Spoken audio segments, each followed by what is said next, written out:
আসসালামু আলাইকুম বন্ধুরা, প্রিয়জনদের সাথে সুন্দর একটি মুহূর্ত কাটাতে কার না ভালো লাগে। আর সেটা যদি হয় এত মনোমুগ্ধকর একটি রাস্তায় সুন্দর লং ড্রাইভ, তার সাথে এই সুন্দর লেকের ভিউ, কি সুন্দর পরিবেশ আমার মন কেড়ে নিয়েছে।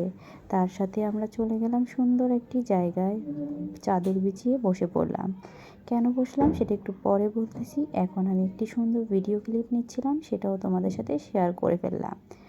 তারপর এই চাদর বিছিয়ে বসলাম কেন সেটা বুঝতেই পারতেছো। আসলে আমরা গিয়েছিলাম এই সুন্দর সবুজ পরিবেশে, খোলা আকাশের নিচে নদীর পাড়ে একটু ইফতারির স্বাদ নিতে। তাই সবাই মজলিসে বসে পড়লাম ইফতারি করতে।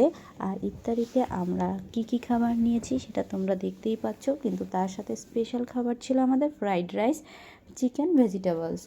সো তার মাঝখানে হাত ধোয়ার জন্য ব্যবস্থা করে নিলাম। আর সব শেষে এই সুন্দর পাটিসাপটা খাচ্ছি, আমার পাশের আপুটি নিয়ে এসেছিলো আমাদের জন্য ইফতারিতে। স্পেশালি খুব মজা ছিল। তো সবাই ভালো থাকো, আল্লাহ হাফেজ।